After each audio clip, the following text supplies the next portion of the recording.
I'm really, really excited about this session. And Molly Harmon, welcome. This is our first Hi. we are presenting together for one. But I feel like we are both very passionate about, trends in our industry and really just kind of understanding what's out there in the world.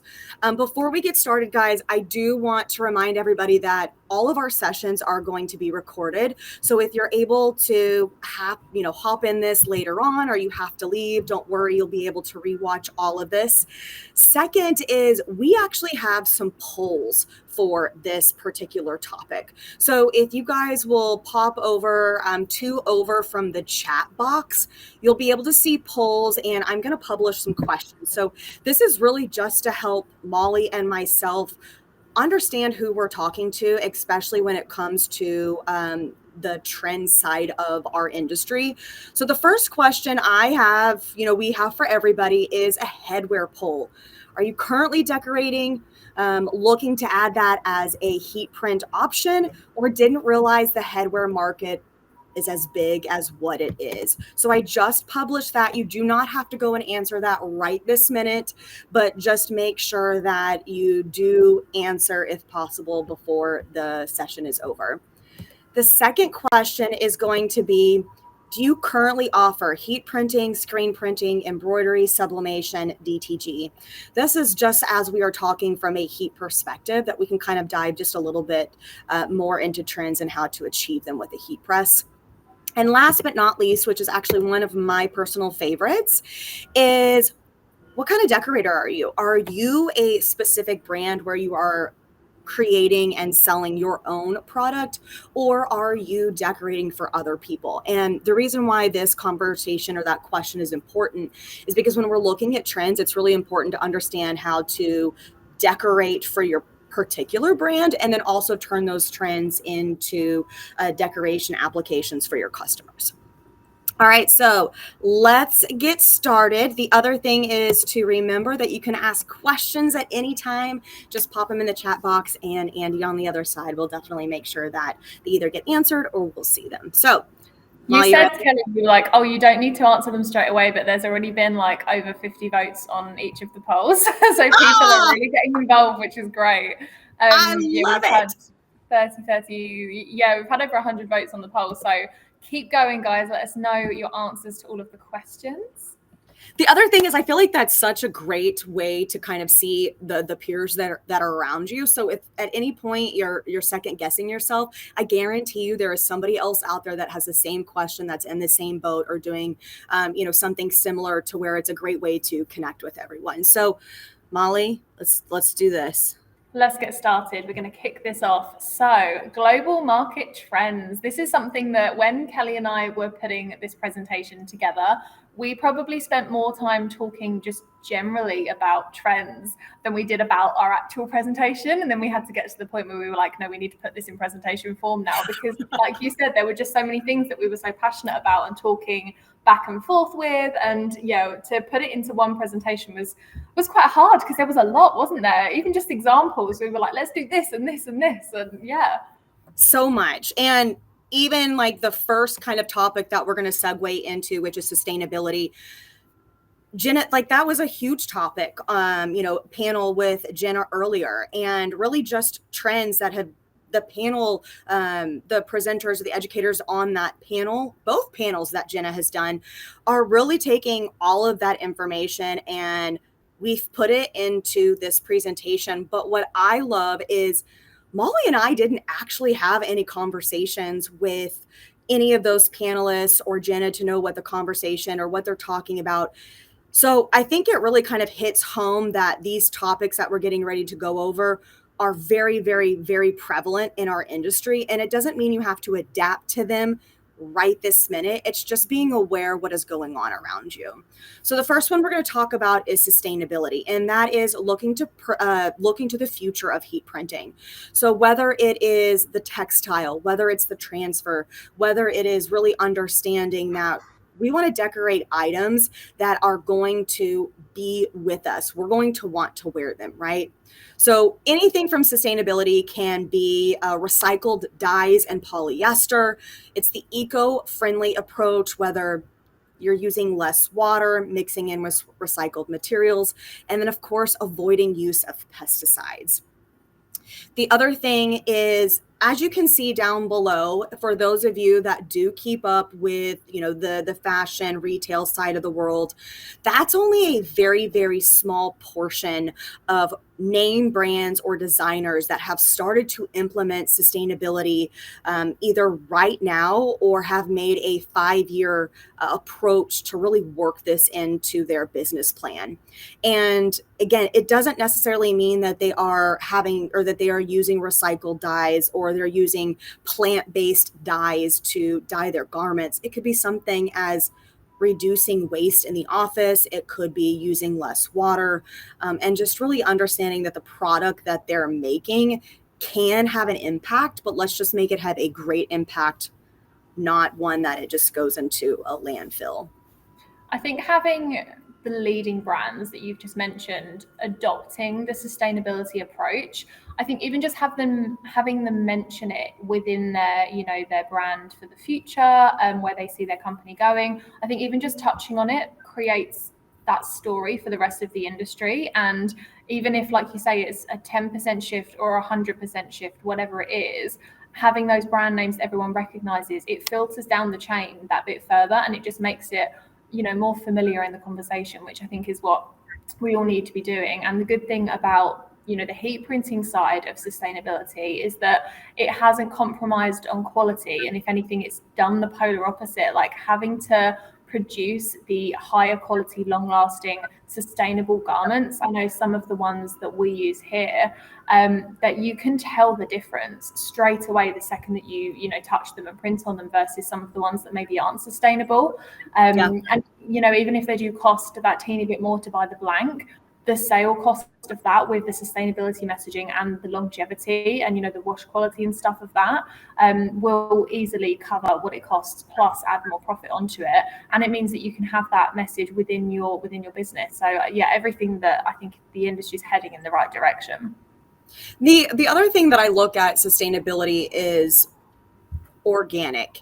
Anything that has less toxins in it, or in this particular case, we're talking about recycled, or just less of anything. Sometimes I feel like that conversation has an idea that means it's automatically going to be more expensive.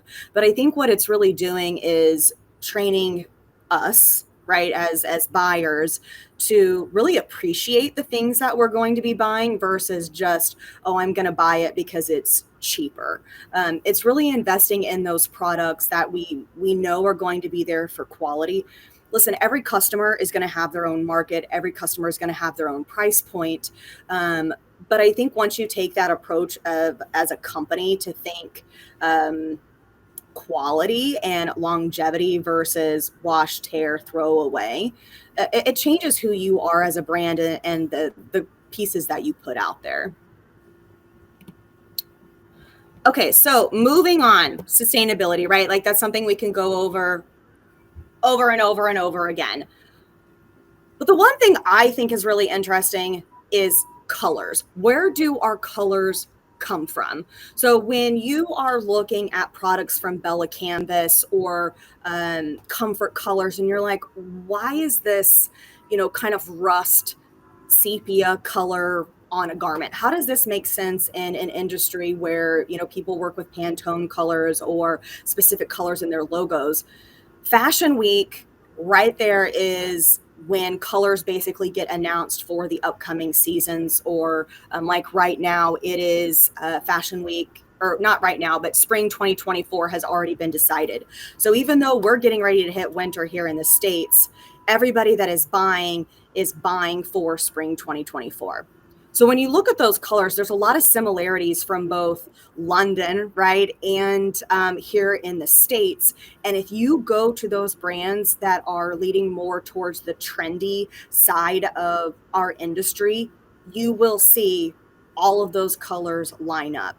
Now, it's really about you as a decorator and incorporating those colors into your customers' products, if you have that type of customer that is willing to, kind of let you go out a little bit. Molly, with the apparel brands that you guys have versus us, are there any brands that you're really kind of just noticing that are implementing more and more colors? I think the main two for us in the UK would definitely be Bella Canvas, which I know we touched on with sustainability. They're leading the way with that, which is great. But their colour range, especially for their best-selling tee, the 3001, which I think we're all actually wearing today in the UK, which is great.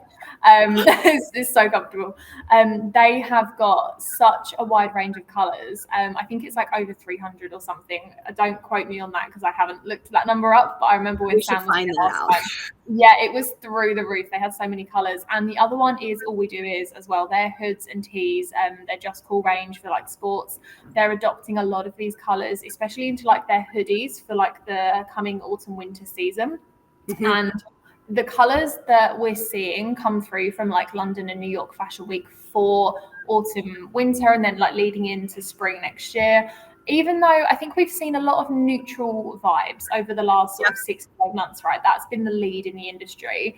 That's kind of still the case here, but you're seeing it's more of like a vibrant color with a neutral undertone is what this color palette like screams to me. So you've got like your oranges, your reds, your greens, your blues in there, but they're not bright in your face vibrant. They're nice subtle tones, and they've got that like, undertone of the neutral vibes that we've been seeing, which I absolutely love because, I love stone and I love cream and grey and all of those, but, we need a bit of something more in there for next year would be good. So this, it's been perfect. So for those of you that are just kind of curious, like what's to come, you can go to Pantone. That's the website. You can stay up to date with all of that. So if you're really looking to start forecasting or be the trendsetter for your customers, that's a great way to go. This is what we're seeing. Let's try something like this. Okay. So up next, fashion forward, right? How do we go from retail? It's like, it's the best of both worlds because I'm a fashion girl and I love our heat printing industry. So I am one that's always like, how can we make this come into our world and make it make sense? Here we go. So we're going to start with standing out with effects. Molly, take it away and then I'll add in. So this has to be, I'm going to say this about every single slide in this pack, but this has to be one of my favorite slides because I think we've seen a real shift in what people are doing within the heat printing industry with, the decorations that we have, whether that be transfers, whether that be vinyl. And I really think that has come from the retail market. So if you go and walk around any of your local stores, your, department stores, anything like that, you'll see these trends that are filtering through into heat printing now from, the Essentials hoodie that's on the slide. That's been a massive, massive brand in the UK. I know partly for Australia as well. I've seen it in a few people that I'm connected with over there. It pops up quite a bit. And that's just basically the 3D vinyl. So I have an example here that we printed literally with pretty much the same thing, but this is the same stuff that they would have used on those Essentials hoodie. And I think that took, 20 seconds to apply, and you've got a premium hoodie, and they're selling those for, 40, 50 pounds a hoodie minimum. It's crazy. Mm-hmm. So that's probably one of my favorite ones. But then the other one is the Puff Ink, which has taken over, I would say probably more so Australia and the US. But I was telling Kelly actually when we were preparing for this presentation right before that, we were doing this slide and I went out to run a few errands at the weekend and I was in this particular store and I was stood there and I suddenly turned around to my left and there was a girl wearing that exact outfit in a different color from the same brand. And I had to take a second and go, that's bizarre, but it just proves a point because White Fox as a brand is Australian. It was founded in Sydney. It's still run out of Sydney. And to see that over here in the UK, not even just the design, but the physical brand, just shows, how much of it is filtering through. And we've had some customers have real success over here with like 3D effect. We've got glitter in there, applique, metallic, even the rhinestones that you were talking about earlier in the Q&A panel that you saw. Was that on your trip to Mexico, the rhinestones you said? Yeah. So funny enough, guys, that picture, that skull I was walking in the airport getting ready to come back to the States, and I just froze. Now, one thing that I noticed when I was in Mexico was there were rhinestones everywhere. And I started to notice rhinestones were starting to creep back in terms of trends and styles, probably about 6 months ago. Not heavy, right? But it's like one of those things, once you start to see them, they just start popping up everywhere. And when I saw that, I like stopped in my tracks, got out my phone, and I took a picture because it was almost like I needed proof to myself that this does exist. I saw this. It was to prove to the rest of Stahls, wasn't it? Rhinestones are a thing. I know. So if you see me being an advocate for getting in rhinestones, then you'll know it happened because of the skull tee. But what really fascinated me even more is I love mixed media, and I love finding a way to kind of incorporate different textures, dimension to really elevate whatever we're decorating on. And immediately I thought, you know what, this is something we could do with glitter flake and use Ultra Color Max to create that kind of flat multicolor satin, kind of sheen. Go back and forth, right? When the light hits it, you're going to get a different reflection off of the glitter versus like Ultra Color Max on a garment. But so yes, I know I went off on a little vacation spree on that, but it's here. It's just really up to you as the printer to take your customer's design and go, here's how we can really enhance it. I don't want to say make it better, but I'm going to say enhance it. So yeah, I think it's all about using like the products that I said this in a live that we did a couple of weeks ago, actually, making sure that you're using the products that enhance your product and not decrease it in value. We were talking about, I think it was DTF actually, and sort of when to use it and when not to. And it was more a case of like when it suits your product and when it's going to add value, not when you think you should be using it, right? Right. Yep. Absolutely. Because there's so many different products out there. And even on, the Stahls perspective, I mean, goodness, there was a question earlier about like, what should I use when? And I know that there's going to be a class on that, but it really does go back to the question of what should I use when? So is it going to add value? I just want to touch on, oh, sorry, go ahead. I was just going to answer Heidi's question. So she says 3D vinyl is puffy and what other vinyls? So I just want to clarify the 3D vinyl that I have as an example here. I'll hold it up close to the camera so you can get a look. But it's more of a harsher 3D finish. It's still really, really nice to like wear on the garment, but it doesn't have the same puffy effect that puff transfers do. And I know that you guys in the US have a similar 3D vinyl product that you can recommend, but you have, if they are after the puff effect, you have the puff transfers, correct? Yeah, so we have over here, we have soft foam as an option. We have silicone. Oh, cool. And then we also have puff, where we don't have the high build, which I know you were saying is extremely thick. You can layer soft foam if you are looking for a higher dimension. And puff is really going to be one of those products where you hit it once, you can't go back and hit it again and try to get it to puff more. It will flatten after that. So just so you guys can see how we kind of incorporated some of the images you're seeing in a retail perspective, this, and I'm going to do my best to get as close as possible without my light like whitening it out. But so this is puff right here. And then right here to the side is going to be ultra weed.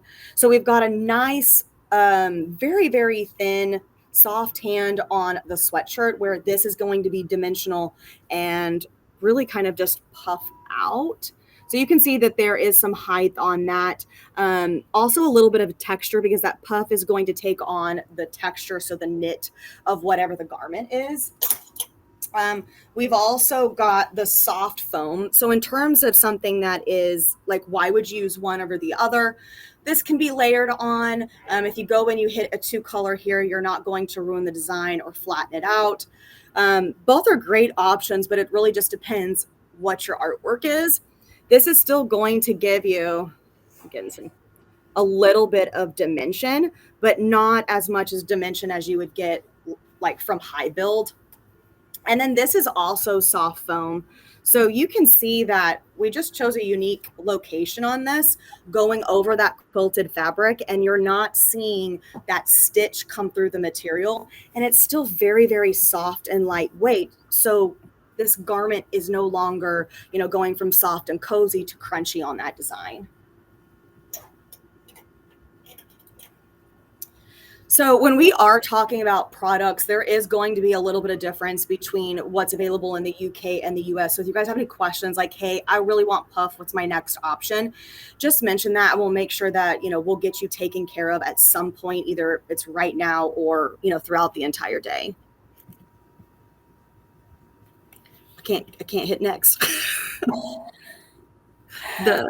While we do that, should we take the question? So Kevin has asked, can we layer these effect vinyls over Ultracolor Max? That's something that, do you know what? I personally haven't tested it with Ultracolor Max. I have with screen print transfers layering over the top of that. Have you tried Ultracolor Max layering? I have. If it was a thick material, I did not get it to adhere. And this was maybe doing a wash test of 5 times. So I can't say yes or no because I haven't done, our 50 wash standard, but I have found if you do a very thin, like metallics look beautiful over Ultracolor Max because it was basically thin on thin. There was nothing for me to grab, but I was able to peel off glitter flake. I was able to peel off soft foam and flock. So I did have to create some cavities. So if we're looking at, doing something where it's Ultracolor Max and then you want to put dimensional product on top, the best thing you can do is just create that gap so that garment show through can come, and that's where the adhesive gets applied.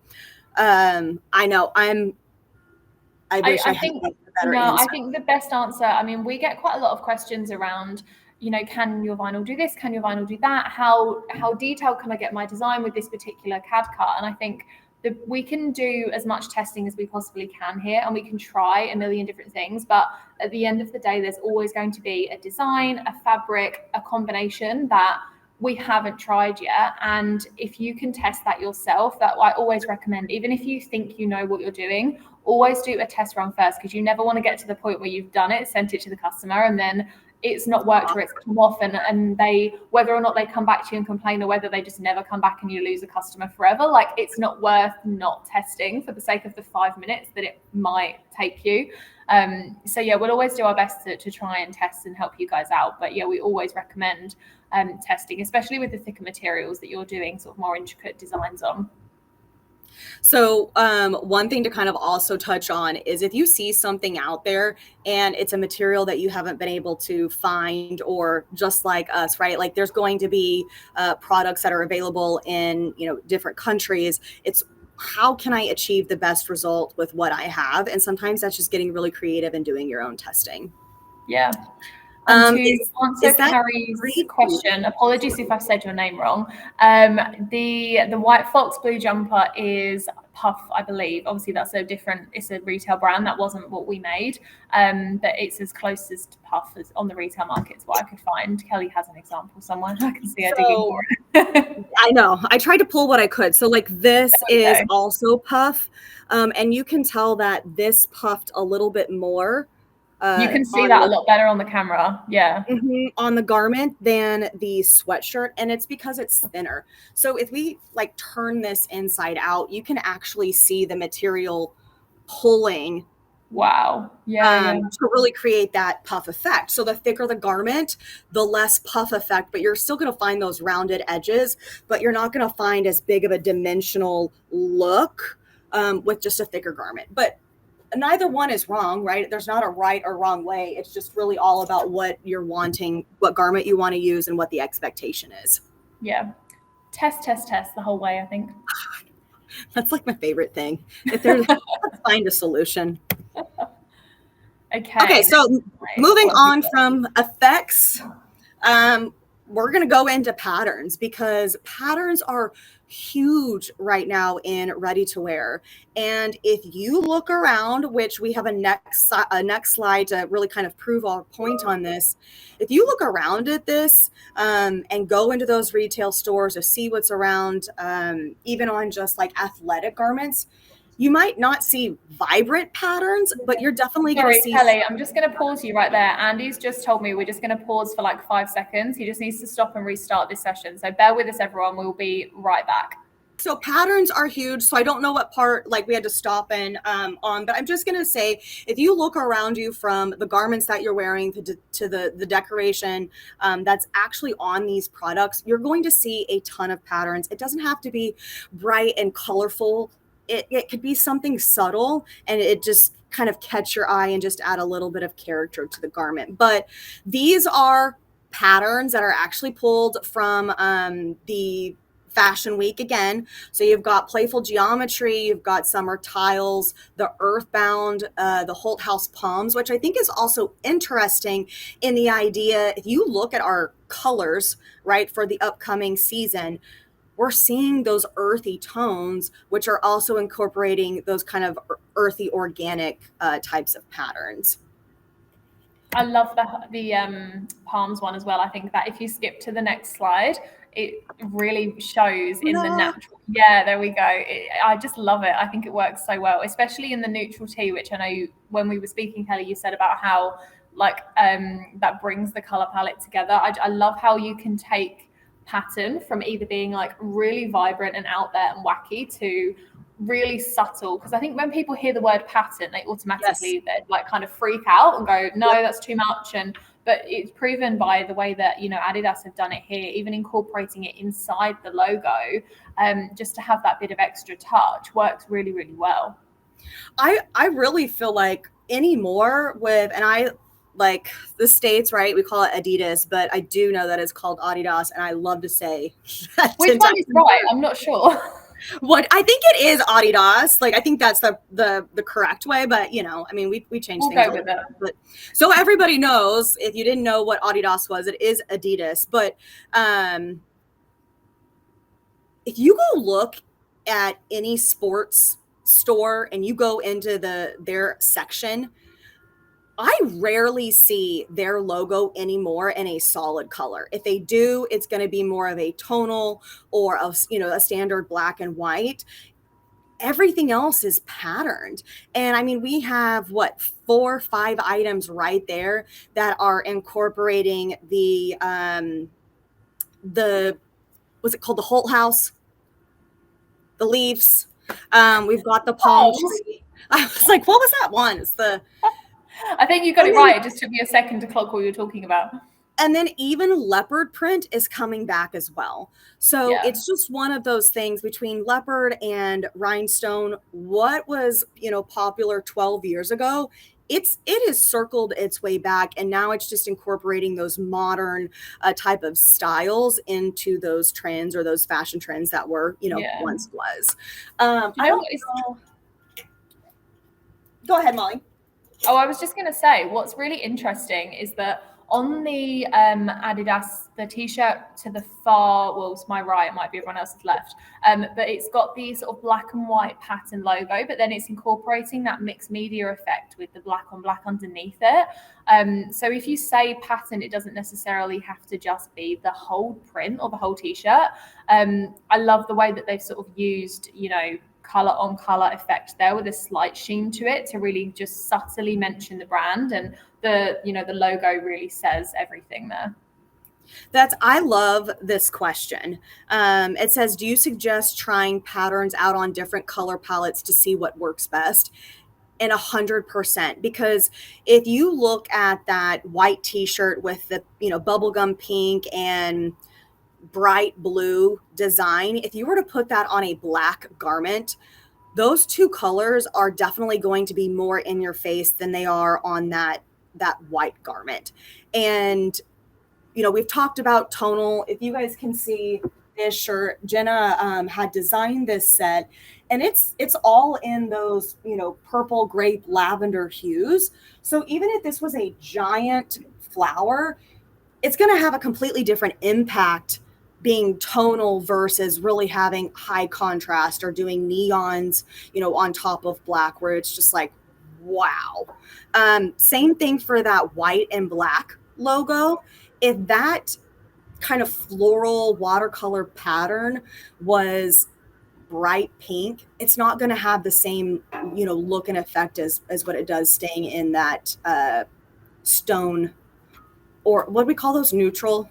Yeah, Neutral I colors. think on that note as well, you are completely right. But I also think within, rather than it just being the print on the garment, also the colors that work together within the pattern. I know that when we were discussing, the different kind of patterns we wanted to introduce, I mentioned that I'd seen one that was pink and orange combined, which when you think about that, you automatically go, oh, that's really disgusting. But when you see it, there's so many things now that, like you said about the rhinestones, it's like when you see a certain car, isn't it? And then that's all you see for the next month on the road. Yep. Like, that's all I can see now is that pattern whenever I go into any store. And it's grown on me. I really like it. But if you'd have said that to me a year ago, or shown me that, I probably would have gone, no, that doesn't work at all. Yes. And then again, right, like, I'm so glad that you brought this up, because it says love the use of negative space, as in the white tee. And that's perfect, right? Because something that could look like a shield on the front of the shirt, now you've incorporated pattern, you've incorporated color, and then you're really just maximizing the garment that you're using to kind of pull everything together. Now, this is a brand, right? But there's always a reason why you can kind of step out a little bit, just depending on, a corporate perspective. So this is one to kind of touch on the special effects as well as the patterns. This could have easily been kind of that geo print, where this is foil and adhesive, but it's just subtle. But it's subtle enough where you've got that negative space pulling through. If this would have been on a royal blue garment, it would not have this same effect, kind of like what we saw that metallic gold earlier. The colors that you've chosen there for the vinyl as well, for the foil, are they're colorful, but it's similar to the Pantone from the fashion weeks that we saw at the beginning. They're colors, but they've got neutral tones to them. Like, that could have been a bright pink, a really intense gold, a really, really bright green, but you can see that it's colored, but it's got more of a muted undertone to it. I love that design. Yep. And if you're like, you know what, I'm not doing glitter, I don't like the sparkle, I'm not doing it, there's always going to be levels of sparkle or levels of kind of glitz. So don't be afraid to kind of step into this, a world of sparkle, because you don't have to go like in your face. Did we just have a question pop up oh, there we go. We've jumped around. We've got another one. What's the shirt that you just had, Kelly? So this is actually from the Sophie brand. I'll put it in the comments, because I think I'm gonna have to do some digging on it.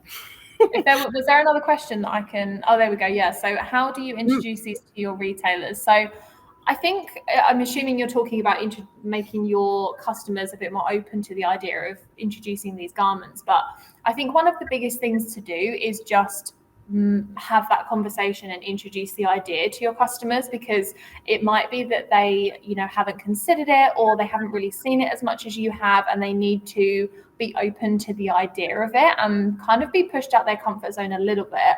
But also, it's knowing your target market and knowing like what kind of thing they'd want to do. So, if you were doing a dance company, for example, all of the bright rhinestones, the glitter, the foil effect, all of that is fantastic. But if you had something that was a bit more corporate, they might be more inclined to go for like a black on black 3D effect, or, something along those lines. So introducing your customers to something new and pushing them out their comfort zone, but also tailoring it to them, because you know them better than anyone else at this point if you've already been printing for them. And if it's a new customer, just do some research, ask them the question. The other approach, because I love all of that, is people don't know what they want until they see it. So 100%, yeah. You have not shown your customer what you are capable of as a heat printer, because those are all heat printed, right? Like, from the different types of materials, textures, dimension, that's all done with a heat press. So if you're not showing what you're capable of doing, how do you know that your customer is or isn't going to want that. It's kind of like the secret in your back pocket, right? If you don't tell anybody, nobody's going to know it. If you start telling people, then they're going to want to know, right? It's the same as, securing any job. I mean, we always talk about taking like a little marketing package with you to a job meeting where you're, talking about the order of like a t-shirt, a sweatshirt, maybe a bag, something like that that's pre-printed, and you sit there and you go, this is what I can do for you, touch it, feel it, let me know what you think. It's the same thing with different effects, colors and speciality finishes. You just need to, like Kelly said, put it in front of them and let their brain cogs start turning to the idea of it, really. I love this next slide. This is one of my favorites. I just love that everyone comes up and we're like, oh yes, we're really excited about this. And you can tell that we have a lot of passion for this topic. So I think it's like the perfect segue. We've talked about colors. We've talked about sustainability and creating unique quality garments. We've talked about incorporating patterns and just really kind of understanding how to go next level. And something that is so super simple to do is finding those unique placements.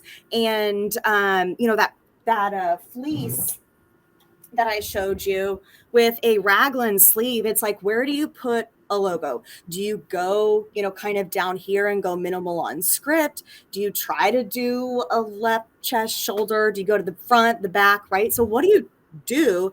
And really utilizing this entire space is perfect. And it doesn't take away from the garment. To me, this actually enhances it and makes me want to look at it. So from a brand perspective, I'm forever going to know that says inspire, and it's just going to stay, visually stuck in my head. I think the great thing about the newer placements that we've seen dominating the industry is that they're placements that we never thought would be trendy. Like when you look at them now, you go, if you'd have shown me that a year or two ago, I probably would have laughed at you, because it's so, in a way, ridiculous when you think about it. Like the certain sleeve placements and, the things that are like off center and on the back. And there's so many new things that we've seen come out. Even like the NASA tracksuit, which is from the UK brand Boohoo over here, or Boohoo Ma'am. That, if you'd have said, I'll put 3 or 4 logos down an arm and a leg and sell it, I mean, who would have even thought to do that? But they're trends that are, dominating the space now. And I just think it's great how versatile the industry is and how quick and easy it is to create all of these new trends with your one piece of machinery, your heat press, which, is the same through and through all of these trends. Yep. That's and again, we've talked numerous times about understanding who your customer is. So if this is somebody that does not like to step outside, when it comes to textiles, garments, applications, they're probably not going to be the one that is going to want to print on their forearm, with their logo. If it's somebody that, they're really coming to you to be the expert in trends and, the expert of like, this is what you need to do to stand out. All day, run with it, but you have to make it make sense. And that's, I think, the biggest thing is not just saying, hey, we should print here. Here's why we should print. This is what I'm seeing. This is the type of company you are. This is how you have to sell it, right? You have to help them understand. Let's see. The question is, do you find that marketing these ideas and colors a wow factor too many buyers in retail? I love the combination. Oh, do you want to jump in? Sorry, Kelly, go on. No. Go. I was just finishing reading. It says, I love the combination here. What type of print are they? The placements are so trendy. Go for it. So I was going to say for this one, it's kind of, you're going to answer your own question. So think about what you would see if you walked into like a retail store. If you saw, a t-shirt with a really basic placement, whether that be a front print or a left chest, something along those lines, versus something that was a bit more unique, or, the colors were a bit different than what you're used to seeing, what's going to draw your eye more? The one that you see all the time, or the one that makes you turn your head and actually look at it? I think that's the biggest thing you need to ask yourself, regardless of who you're, selling them to. If it makes you turn your head, it will make your customer turn their head as well. I like that. If you're turning your head, they're turning their head. Put yourself in the customer's shoes, 100%. What was used to decorate the daily tee and jogger on Kelly's? That's a good question. I was like, what is she talking? Okay, so this is the Color Max, and there's probably 1, 2, 3 colors, 4 colors in this design with a lot of garment show through as well. And then this is actually soft flock. So this is what I call, it has a texture of crushed velvet. So this on fleece, on blankets, on Sherpa, anything with a really, really, really soft kind of cuddly feel is beautiful. And then down here is also flock. So as you can see, we've got this type of placement as well as over the thigh, mid thigh on the pants. And I think the front just has a left chest. Yeah. But that's the back, not the front. I thought that was this is the back. Yep. So, we're utilizing an oversized print versus just going about, 10 inches. We're going, what is that? Maybe 15, 16 in length. Yep. Did you do that with a pillow and silicone mat to save the buttons, or how? What buttons on that? This? Oh, wait. Oh, it may have been a different garment. Okay. I'm not sure which one. Oh, was it the one that you did? Yeah, that one. Yeah, I would just easily do a pillow in this. If you have a smaller platen, you can get this off the side like a leg and sleeve, and you can drape this over, have it hang off. Then really all you have to worry about is making sure that you've got these 2 seams with pillows under it, but then you're not worried about the heating element on top of the metal. The other thing is, for something like that, it's really, really important to make sure you're lifting this area, because there's no give in this. So we want to make sure that the heating element is not putting all of the pressure and the heat on top of the embellishments, that it's actually going on top of the decoration. And then, yes, you could easily use a flexible application pad to protect everything and just make sure that nothing is melting, from Sherpa and buttons. But I'll tell you, I actually love printing on a lot of Sherpa. Not all Sherpa is created equal, but it looks beautiful. You find the right pieces and it can look beautiful with heat transfers. Okay, moving on. Is the next one time for some more examples? I've got a funny feeling it might be. Yes, it is. Okay. So do you want to start on this one, Kelly? And I can jump in with the examples I have here. You go, because I'm obsessed with your examples. I'll start with the examples. Okay, so when I first showed Kelly these, I swear she nearly fell off of her chair. So I had our amazing studio team here at Stahls UK who prep all of your brilliant designs to be made into transfers when the orders come through.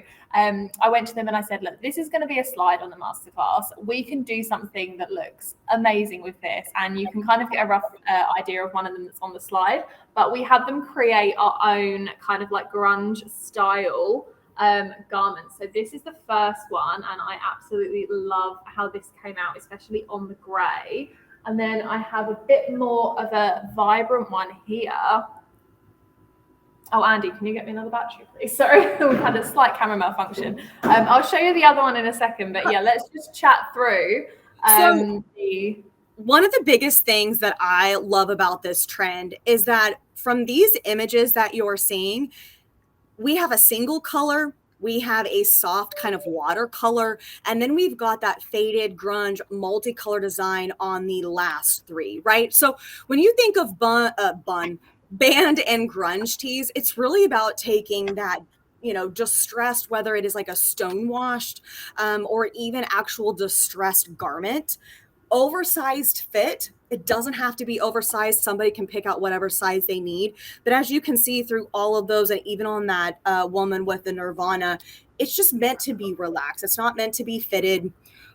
But you can really make this whatever you want. You could take something and do a little bit softer tone. It doesn't have to be as aggressive and contrast, like that kind of that cloudy blue and white. There's a skull in that, but it's not as, kind of in your face or abrasive as one of the shirts that Molly will show you here in just a little bit.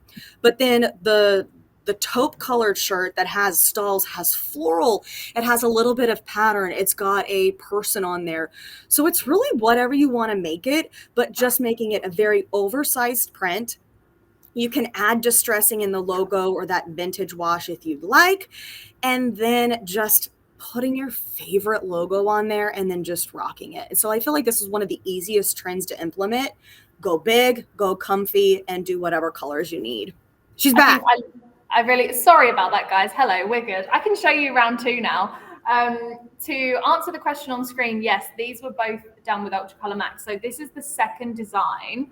And as you can see, they have the Stahls logo in them. Of course they do. But the detail that has been achieved here is just insane. Like when I first saw it, I actually questioned whether they could print that. And they were like, of course, why are you asking that question?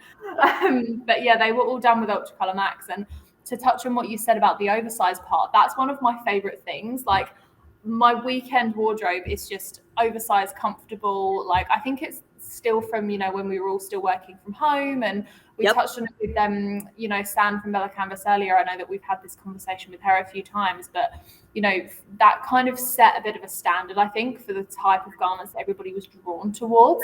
And it shifted a little bit back since, but it's definitely, even with all of the like hoodies on the effects panel, they're all oversized, they're all super comfy, they're all a bit more edgy and trendy. And I think this just flows perfectly through to that. And, even from the white on the blue, it doesn't necessarily have to be like a really bright, vibrant design. Like you said, it could be sort of muted tones through to really popping, vibrant colors. So you can do both with this style, but it's more sort of the design effect that makes it what it is, which I love. So Doug did ask UCM. So sometimes you'll just naturally hear us say the acronyms of some of our products. So UCM is Ultracolor Max, which is our direct to film transfer. So it's funny if you get, I know if I get rattling, I'm just like popping off acronyms left and right, and then it's like, wait a minute, what are you talking about? We have 500 products. Stay with me now. So yes, for those of you like, what is UCM? It's the Ultracolor Max. It is our direct to film transfer. So Doug actually had another question that said, would the key is to use the t-shirt color as a major part of your background? And absolutely, because the more garment show through you can get, the better. Molly, I think I told you about my Barbie tee, right? Did I tell you about that? Yes.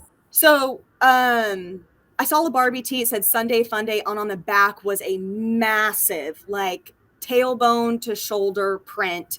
And it was a very, very thick print. This was from a retailer that I purchased it from. And immediately I was like, I have to have this shirt. I put it on and started sweating, right? Instantly.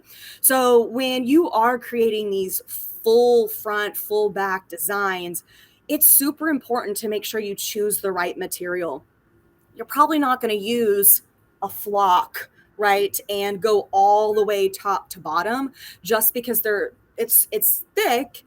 It's lightweight, but it's going to be thick. It's not going to be that breathable. So just make sure you're strategic on the transfers, the material that you used, as well as the garment show through. That way you can utilize that as a color versus having to print, like a solid block. I think as well, it's worth noting that like Ultracolor Max and all of our transfer products they do have a really soft, thin finish on the garment. So you would never put one on and go, oh, I can really feel that, like if it is a back print or a front print. But even so, having that breathability with like slight gaps just makes it feel that bit more wearable, even if it is like the thinnest print you can get. I think that's a really good point, Kelly. Now, I know we are like over 3 minutes, so we're going to quickly just go through this next portion because this is a huge portion of trends. And as you can see right there, headwear, the revenue forecast for 2030 in US dollars is $43 million. Okay, so this market, that's just headwear. That's not including fleece. That's not including t-shirts. That's not including any other accessories. So when you look at those numbers and you are asking yourself, should I be getting that 360 so I can start doing headwear? It's right there, guys. Like, these are not made up numbers. There's the link that you can go and do more research in terms of like the compound annual growth and just really see where this market is moving forward. So if you're questioning, I don't know, if I can spend the money on the 360, who's your market? Do they need the headwear? Because I can tell you right now, in our Heat Press Basics class, I'm going to decorate the backpack and a hat and show you how to do a left chest on the 360. So it's not just about headwear. It's whatever you can fit right here on this lower platen. And then when we're looking at headwear, that's where the influx of emblems and patches have really just spiked. People are looking for solutions to be different, to go away from embroidery. Embroidery is not going anywhere. Just like Josh said, screen printing is extremely important to our industry. So is embroidery. It's just about how to be efficient in your business. And I know we've talked with a ton of businesses that, have had a little bit of struggle in retaining employees or finding new help. And at the end of the day, you just need somebody that's going to be able to understand a platen, the heat, and the transfer that you're using. Other than that, being able to educate somebody how to apply is extremely, extremely easy. So we're looking at the high detail, the speed. If it takes me 30 seconds to do one hat with one unit, imagine what I could do with having another one side by side and going simultaneously, or even going, 1, 2, 3. I think what you said as well about asking if there's a market, like you can upsell your current customers with things that you can print on the 360, like hats and bags.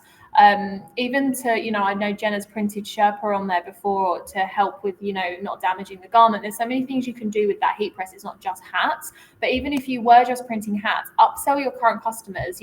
We've spoken about people running pure hat businesses with the 360, but that doesn't mean that's what you have to do.